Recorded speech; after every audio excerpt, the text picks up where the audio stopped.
Halo pemirsa Kitab Mawas Diri. Untuk video kali ini saya akan menyampaikan satu cerita sejarah yang mesti tidak kalah menarik untuk diulas dan dibahas secara lugas. Tanpa berlama-lama, inilah judul ceritanya.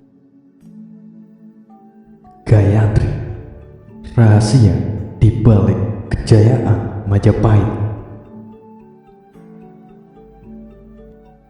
Majapahit sebagai penerus kejayaan Singosari berdiri tegak atas kerja keras yang dilakukan oleh Raden Wijaya dengan bala sanggrama. Ketika mendapat serangan bertubi-tubi oleh Raja Gelang-Gelang, Prabu Jayakatwang, hingga akhirnya kemegahan Singasari dengan segala arsitekturnya hilang sirna kertaning bumi pada 1292 Masehi. Singasari meninggalkan banyak jejak dan sejarah yang bisa dijadikan kenangan generasi saat ini. Salah satunya adalah pemandian atau Petirtan Ardanareswari. Hancurnya Singasari menyisakan luka menyayat untuk kerabat istana, mulai abdi dalam, anak-anak raja maupun pengawal istana kepatihan. Semuanya merasakan tahun kesedihan akibat pralaya yang menimpa kerajaan tersebut. Tak terkecuali salah satu anak Kertanegara sebagai Raja Singasari, yaitu Dyah Dewi Gayatri Kusuma Rajasa, yang sewaktu kecil dipanggil dengan nama Gayatri. Gayatri tampil dengan sifatnya yang bijaksana serta hati jernih memandang segala sesuatu yang menimpanya. Kasih sayang, sifat menyantuni yang lemah, serta tidak memandang status ketika menolong seseorang menjadi beberapa sifat khas Gayatri dalam mengukir awal perjalanannya sebagai putri Raja Singasari yang kelak akan menjadi istri Raja Majapahit.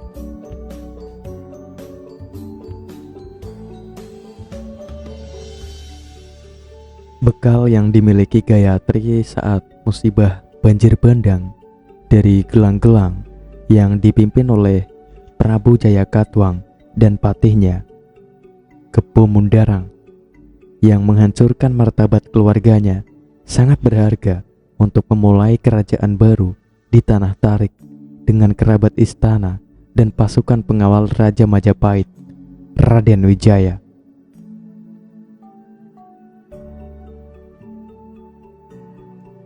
Terlepas dari cerita suka duka Gayatri dalam berlari mencari perlindungan dari kerajaan pasukan Kediri, sebuah buku karya Earl Drake dalam buku berjudul Gayatri Rajapatni, perempuan di balik kejayaan Majapahit tersebut, dijelaskan bagaimana peran Gayatri sangat besar, bahkan bisa dikatakan menghegemoni dari berbagai sisi. Di dalam buku ini juga digambarkan sosok Gayatri semasa kecil, belajar dengan tekun kepada ayahnya yang tak lain adalah Raja Singasari tentang berbagai macam ilmu. Gayatri belajar dan terus belajar kepada ayahnya. Bahkan untuk memenuhi kehausan pengetahuan Gayatri, dihadirkan orang mulia bernama Terenavindu, salah satu resi Buddhis yang paling terpelajar, untuk menjadi guru paro waktu Gayatri. Guru tersebut mengajarkan tentang topik-topik serius yang meliputi nalar manusia, kajian kepercayaan Buddha Hindu, peribadatan, yoga, dan meditasi. Tidak hanya itu, Gayatri tumbuh kembang dalam bimbingan para bijak bestari. Sambil terus belajar, berkuda dengan prajurit, memanah, dan ilmu kenegaraan. Gayatri terus belajar kepada ayahnya tentang persatuan dan kesatuan Nusantara hingga kelak. Dengan ide, konsep yang diberikan Gayatri lah lahir sosok patih luar biasa yang mampu menyatukan Nusantara dari ujung ke ujung dengan sumpah yang menggema, Sumpah Palapa yang dicetuskan oleh Mahapati Gajah Mada sewaktu pelantikan di depan kerabat istana. Konsep persatuan dan kesatuan Nusantara diperoleh Raden Wijaya dari Gayatri dengan berbagai macam diskusi dan tukar pendapat. Apa yang diungkapkan Gayatri kepada Raden Wijaya tidak lain adalah tangan panjang penguasa Singasari, Prabu Kertanegara, yang mempunyai visi misi menyatukan Nusantara dan juga negara bawahannya. Selanjutnya, bagaimana trik maupun strategi yang harus dilakukan untuk menghalau serangan dari pasukan Mongol yang datang pada 1293 Masehi dengan tujuan membumi hanguskan Jawa, hingga akhirnya berkat strategi jitu dan apik, Raden Wijaya dengan pasukannya mampu menggilas Kediri.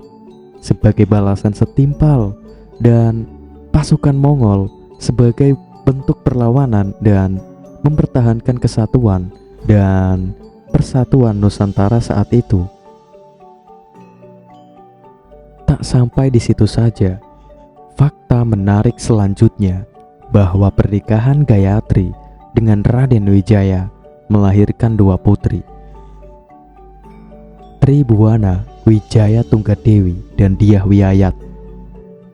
Keduanya terpilih menjadi seorang ratu memimpin kerajaan Majapahit dengan dikawal dan dibimbing Ibu Suri Gayatri sampai pemerintahan selesai.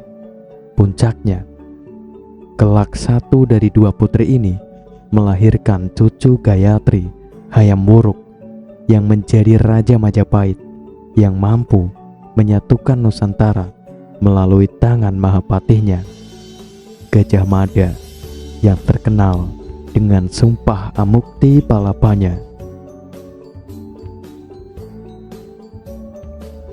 Intensitas Gajah Mada dengan Gayatri bertukar pikiran sangat terbuka lebar. Gayatri memang tidak secara langsung mengajari Gajah Mada dalam bentuk guru murid, melainkan bagaimana Gayatri membahas masalah demi masalah dan menjadikannya ruang konsultasi tunggal Gajah Mada dalam membuat keputusan strategis, khususnya menyangkut masa depan Majapahit. Dimulai dari pengganti Jayanegara pasca wafatnya, apakah dilanjutkan oleh salah satu saudara perempuannya ataukah suaminya. Pengangkatan kedua putri untuk didapuk sebagai Raja Majapahit secara bersamaan. Intervensi Ibunda Gayatri dalam mendidik cucunya, Hayam Wuruk, hingga mampu mempersatukan Nusantara melalui tangan Baja Gajah Mada saat sidang dengan kerabat istana. Dengan demikian, tidak berlebihan jika Earl Drake menyatakan bahwa Gayatri Rajapatni merupakan perempuan hebat di balik suksesnya kejayaan Majapahit. Wallahu a'lam. Gayatri atau Rajapatni adalah putri bungsu Raja Kertanegara dan salah satu istri Raden Wijaya, Raja pertama Majapahit. Tahun 1293 sampai 1309, ibu dari Tribuana Tunggadewi yang menurunkan raja-raja Majapahit selanjutnya. Untuk silsilah Gayatri sendiri. Negara Kertagama menyebutkan Raden Wijaya menikahi 4 orang putri Kertanegara. Raja terakhir Singasari yaitu Tribhuwana bergelar Tribhuwanawaswari, Mahadewi bergelar Narendra Duhita, Jayendra Dewi bergelar Prajnia Paramita, dan Gayatri bergelar Rajapatni. Selain itu, ia juga memiliki seorang istri dari Melayu bernama Darapetak bergelar Indreswari. Dari kelima orang istri tersebut, yang memberikan keturunan hanya Darapetak dan Gayatri. Dari Darapetak lahir Jayanegara, sedangkan dari Gayatri lahir Tribhuwana Tunggadewi dan Raja Dewi. Dari Tribhuwana Tunggadewi inilah yang kemudian menurunkan sang Raja Majapahit selanjutnya.